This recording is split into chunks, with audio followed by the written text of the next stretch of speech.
Седам вчера во кладилница со перо напола. Значи на димакот му е напола. Не наполи, како што би било логично, затоа што кога ќе добие ливчена спортска, веднаш добивката ја дели на пола. Пола ја уплаќа повторно на ново ливче, а пола ја носи на жена му дома, па така се додека него утне ливчето.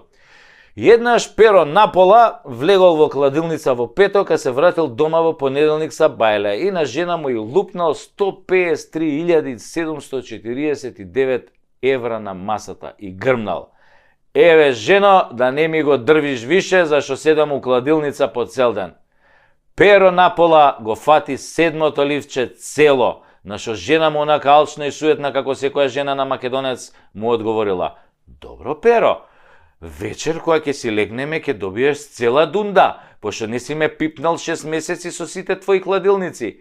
И перо си легнал у дневна соба на кауч, малку да дремне пред сексот, затоа што 3 дена немал спиена, нели, чекајќи ги ливчињава, ама заспал ко топ. И жена му изгледа не ја разбрала ова форава со заспивањево и кога се разбудил по 2 дена, ни жена му ја немало дома. Ни жена му, ни оние 153.000 евра и кусур. И после тоа перо напола разбра дека жена му е во Австрија или во Австралија, е бемлига, една буква чуда прави, и перо напола од тогаш нема фатено повеќе од 2 ливчиња. И секојаш кога ќе го утне следното ливче, пцуе на глас: перо, перо, да ти бам глупиот, како не ти текна дека ти праиш женски малер со тоа сексот. Но не се. Да се вратам на суштината, а тоа не е во случајов пола или цела дунда, зашто искрено да ви кажам, ја пола дунда неам видена, а не знам како изгледа, а бидејќи е малер, нека ми дава цела или ништо. Значи, седиме ја и перо напола и баш го гледаме Наполи, кај што тренерот е пола тренер на Наполи, пола селектор на Словачка, што да прави пола судбина, која перо ми вика: абе Саше, ти го гледам тоа пола Тасевски и си викам: Саше, не знаеш што е градоначалничка фикс вин-вин акробација. Шо бле бета, викам, овој си викам. Слушај перо, прво не е тоа пола Тасевски, туку е преку Тасевски шоу. Затоа што кога би било пола, тогаш би било малку за гледачите, а ова е бе големо, па мора да биде преку, нели, преку Тасевски, значи поголемо е од пола, поголемо е од целото, нели, преку големото. Ако те разбирам, вика перо, значи како зидон на Трамп со Мексико, мора да идеш преку него за да го поминеш. Го гледам вака, го гледам и си викам: можеш да идеш и под зидот, бе? Да, бе, вика перо, можеш, само треба да пазиш на јајцата. Аман, бе, да му евам, остај се јајцата, кажи шо ти е тоа градоначалничка фикс вин-вин акробација. Не знаеш, ми вика перо? Не знам, бе, да ти го резнам. Од кај да знам, викам. Перо. Па не е сега друго, е сгреши, ми пребаци. Назад се врати. Не е перо. Знаеш дека внук ми е градоначалник. Да. Може? Знаеш дека внук ми е градоначалник на една скопска општина? Па еден од овие стариве вуци, што е неколку мандати градоначалник, им објаснил како да дојдат до голема пара да ја заебат јавноста со фикс акробација во која сигурно лапаат кеш. Не збори, бе, му викам, ја на перо пола на заебанција и уште пола на заебанција. Градоначалници во Македонија и криминал. Па кај бе тоа? Бе, не верувам, викам, Бог да чува. Па све мајките рези себе каков криминал. Вака вика перо. Прво се договараат со некој сумљив инвеститор по можност од doing business или нивните ортаци за некоја огромна локација за која процедурата ќе биде во секој случај незаконска во општината, од гласање во совет до издавање дозволи, дуп, муп, курац, палац и така натаму. И им кажуваат процент да ја бркаат работава. Обично процентот е некаде околу 15% од вкупната инвестиција и почнува целата операција. Градоначалников ја тера работата. Им прави маневри, мести документи, одлуки, комунали, издава решенија и се оди така гладко со кршење закони, се оградува просторот, се гради повеќе од она што е дадено, сите срекни, инвеститорот Кримос и градоначалникот поштен, овој Кримосов цела зграда, градоначалников 15% плюс подмачкени уште некои фактори од Министерство за транспорт и врски по некој инспектор, подписник во урбанизам, клучни советници, за сите да има. Квадрат е 2000 евра, пари има ко говна у канализација, па што има тука спорно, му викам на Перо Напола, тоа го прават 30 години уназад. Па ти викам полутасевски дека немаш појма, ми вика. Има иншуранс, фикс ситуација, затоа се вика вин-вин акробација. Ако јавноста почне да се буни, ми вика Перо, и некоја институција укине некој документ, Уставен суд укине ДУП, тогаш инвеститорот ја тужи општината и општината му плаќа пенали, изгубена добивка, камати и пак истите пари ги делат со градоначалникот. Бе, му викам да му има мајката, па да бе, викам како не ми текна, викам стварно е ова вин-вин ситуација, посебно ако градоначалников и Кримосот си имаат нати го, дај ми го и си се верни другарчиња. И наеднаш гол! Која свика Перо Напола, што се дереш бе, му викам, кој е гол, кај виде гол, кај претрча гол, гола да не е, не бе гол, вика, гол, па гол за Барса бе, не за Наполи. Ме погледна ко да се олеснал за сите гревови на светот и ми вика, ти реков дека ништо не разбираш бе од вин-вин фикс ситуација. Шо не разбирам бе, Перо? Па не разбираш дека тука во кладилницава сум од петокот, а денес е среда. И ова ми е 7-то ливче, а сега не сум веќе женет. Значи сите пари се за мене, а бившата ми жена нека си ја чува дундата цела. Викам да му ба мајката, од денеска му менјам надимак, ќе викам Перо целиот, оти се напуни да ви кажам ко градоначалник.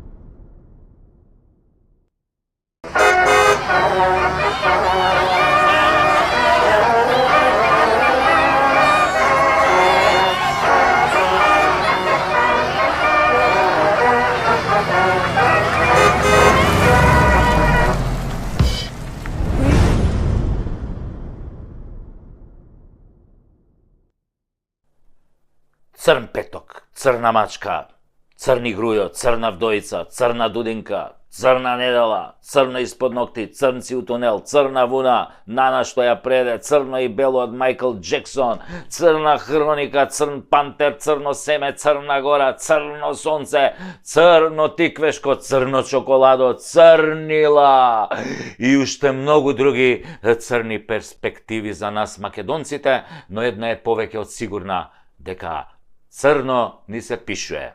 Да. Убаво ме слушнавте. Црно ни се пишува. Зошо бе така, Сашо, па сега еве избори бе, како црно, па имаме надежи, она, така е велам јас. Сето тоа ќе се случи, ама по долгорочна анализа на мојата маленкост како глумец, комичар, писател, политички аналитичар и не тоа. И на мојот тим составен Елиот Молер, конобар, политиколог без работа, хемиски инженер, чистачка увлез, двајца камермани од собрание, копирајтерот Количани, кафе куварка, таксист и директор на текстилна фабрика у Штип. Дојдовме до епохален заклучок во една реченица. На Македонија, северна или сјебана, црно и се пишува. Нормално, секој заклучок бара образложение, па да почнеме однапред или од позади, како сакате, чим црно ни се пише, да видиме колку сантиметри ќе биде то црното. Галиба дека е бабачко, кохидрант, црево пожарникарско. Како прво, цените во Македонија, еве нема да застанат на економското ниво на кое треба да бидат и на кое се стабилизираа насекаде во Европа и во светот. Овде ќе дивеат со екстра профити, поготово цените на храната и цените на енергенсите, тргнувајќи од струјата па натаму. Тоа ќе прави и цените на услугите да одат нагоре. Ова ќе ги создава увозните фирми мешетари. Тоест, ова ќе го создаваат увозните фирми мешетари, кои се без контрола и кои заедно создаваат договорени монополи и така ги креваат прво цените на млечните производи, па потоа и се друго. Осиромашениот народ кој не е научен да бойкотира фирми и производи, а треба да научи, ќе продолжи да купува и да се реди под психозата на страф, наметната од платените медиуми дека одредени производи ќе ги снема или истите од утре ќе бидат поскапи. Да ви го објаснам пластично принципот. На мене како комичар ми е подобро за мојот настап да продавам 500 карти по 600 денари, отколку 1500 по 200 денари. Да, за народот е подобро по 200 денари, затоа што цела фамилија ќе дојде да ужива на мојот стендап. Но за мене е подобро со само 500 карти да го извадам комплетниот настан. Дали е празна салата, не ме интересира. Така функционираат нашите увозници. Сакаат со 5 парчиња кашкавал да го извадат трошокот за цел пакет. А потоа остатокот да биде профит, па макар се продавал и цел месец потоа, макар му влосал.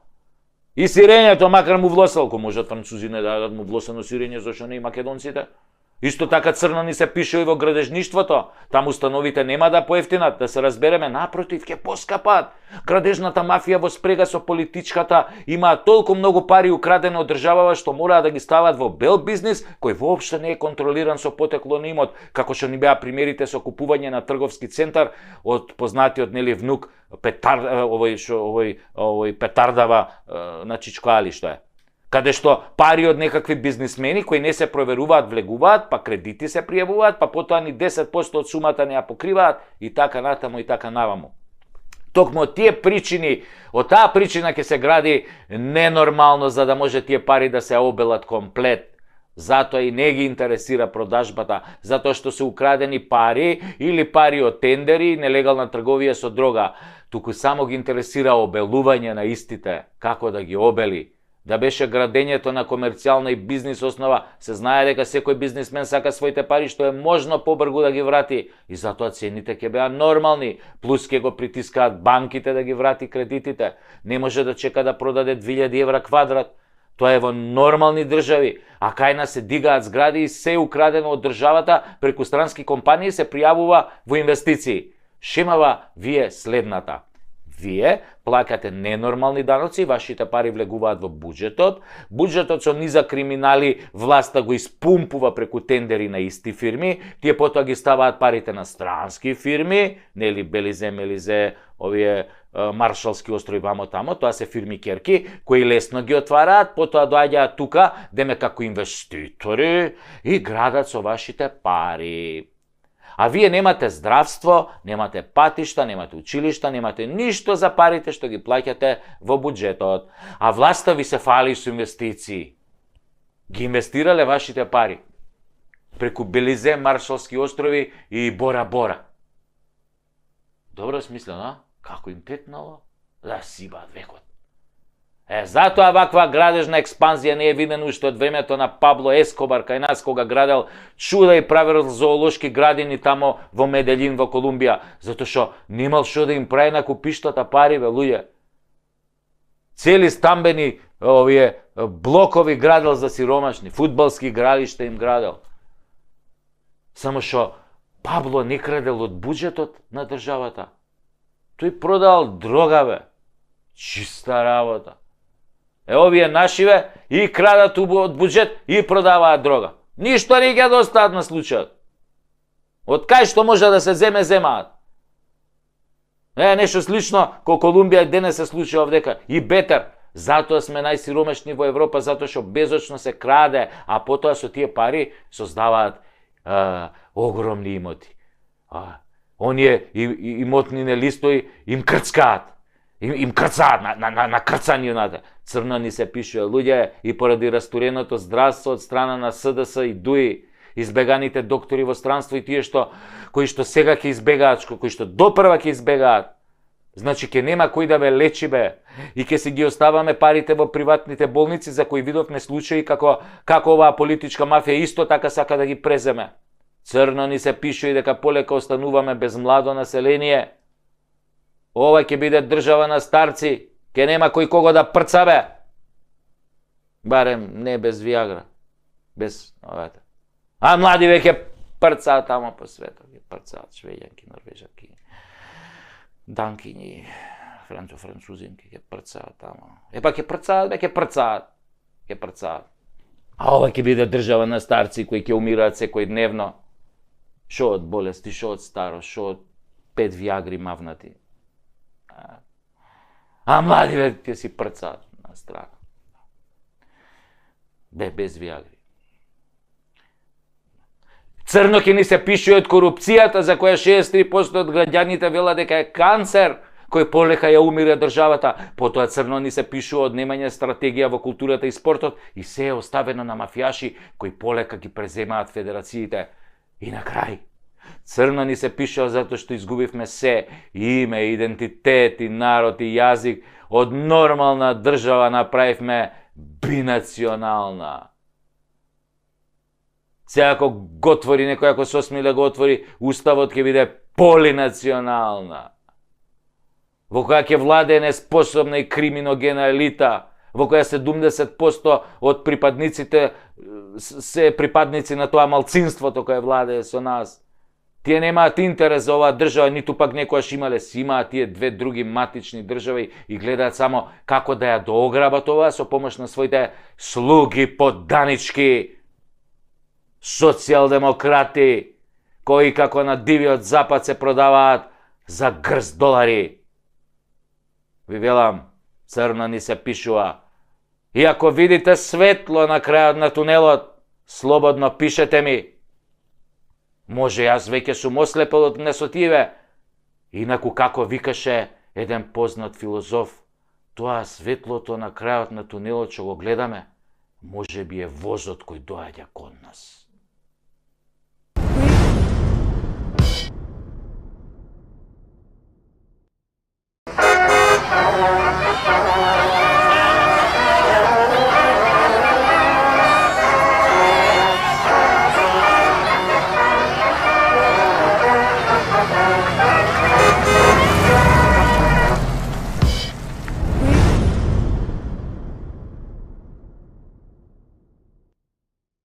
Ако македонизмот е штетен и лош, и ако оваа држава треба за се да го слуша калето, тогаш не ни треба ни да имаме држава. Пред некој ден го гледав филмот што го снимаше актерот Шон Пен за време на почетокот на конфликтот Русија-Украина наречен Суперсила.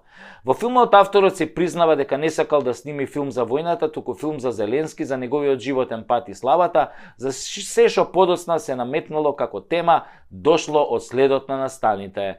Тоа е така со многу документарни филмови кои мора да се прилагодат на реалноста. Во филмот украинците се гордеат со тоа што се посебен народ од Русија, што по случувањата на Мајдан ја започнале својата борба против корумпираните политичари, во таа борба не ги почитувале подпишаните меѓународни договори и се однесувале арогантно кон отварањето на уставот и регулирањето на сите човечки права, меѓу кои најважните тие на русите кои живеат во делови од Украина. Но останува впечатокот од филмот дека американците им го дозволуваат на украинците се она што тука кај нас упорно се обидуваат да го задушат. Тоа е веројатно затоа што им требаат такви за да можат да се борат до последниот украинец.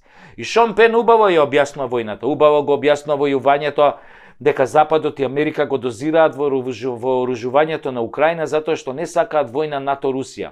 Може би заради фактот што сите НАТО земји секој месец произведуваат муниција за само 3 дена војување, а во Русија се произведува за 1 месец дупла количина. Дека Украина не може да биде членка на НАТО е јасно веќе како бел ден, но затоа слава на Украина и разни борбени песни што тие ги кажуваат за дигање на моралот и вложување во армијата под велот на демократизацијата и борба против проруските олигарси се форсирала значи од 2015 година, значи тоа не е приказно од 2022. На граѓаните им било јасно дека русите еден ден ќе дојдат. И тие живееле со тој факт и се допуштало се да се направи што е спротивно на демократските стандарди на европските устави и правното владење. Дури и се форсирал Зеленски да му се курчи на Путин и да ги одбива договорите во присуство на Меркел и Макрон. Во Македонија тоа се задушува, се форсира поданичкиот однос кон Грција, кон Бугарија, се назија на македонскиот народ, на македонскиот идентитет, правата на граѓаните и се форсира бинационална држава во која ќе владеат албанците иако се малцинство. Значи, исто е, ама и не е исто.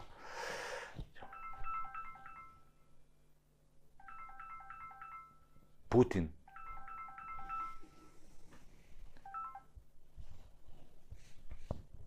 Здравствуй, товарищ Путин. Овде секретни агент Путина с коднијам именем Куров. Куров, товариш Путин. Да, товариш Путин. Куров. Ура! Ура, товариш Путин! Ура! Ура!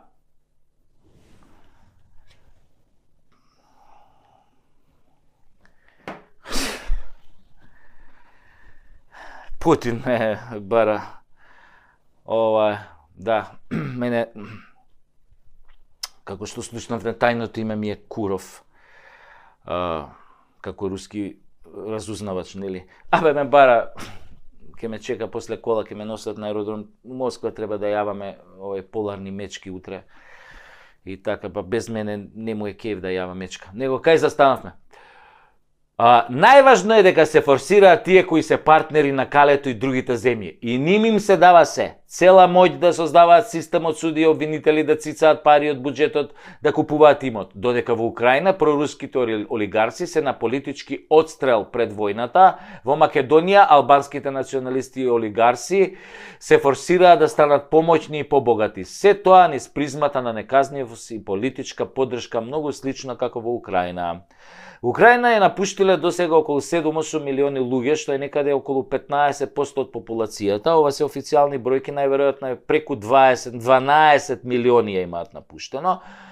А Македонија има дефицит од 300.000 млади кои избегаа од економскиот погром, мито и корупција, што е отприлика истиот процент, и тоа без војна. Замислете, може би Русија не е најдобрата земја на светот, може би историјата не се покажала како голем пријател на Македонија и македонскиот народ, но на што сега и го прават западните земји и Европската унија на Македонија е во најмала рака страшно. Не може би како војна, но и тука умираат луѓе на разни начини кои не се нормални и не се секојдневни во земјите на Европската унија. Само видете што се протна со европско знаменце, што се случува со квази автопатите, каде се плаќаат милиарди евра, врбување на домашни предавници за грст долари од страна на Западот, лажни ветувања за членство во Унијата за да се случи апсурдот дека на Украина, на земја во војна, која што ја губи војната, разрушена, без 25% од своја територија, и дадоа почеток за преговори. Замислете, на Украина и дадоа почеток за преговори со Европската унија. Какви се тоа двојни стандарди? Каква е тоа космичка дволичност, лицемерие? И форсираат тука албанско политичко крило да ја растура полека земјата. Тоа многу кажува за ова дволично однесување. И само се повторува европски вредности. Ми се гади веќе и од сатирата на таа тема. Едноставно се одвратни. Но не само кон овој народ. Многу примери има за жални светот, двојни аршини во 21. век, цивилизацијски вредности, развиена демократија, европска демократија, западна демократија, слобода и правда. А во Газа се случува геноцид. Преку 15.000 мртви деца за неколку месеци. Деца само. Европски права, слобода и правда. Курот на Магареново зоолошка. Оне што мој комшија на лавот. Да му го опрам.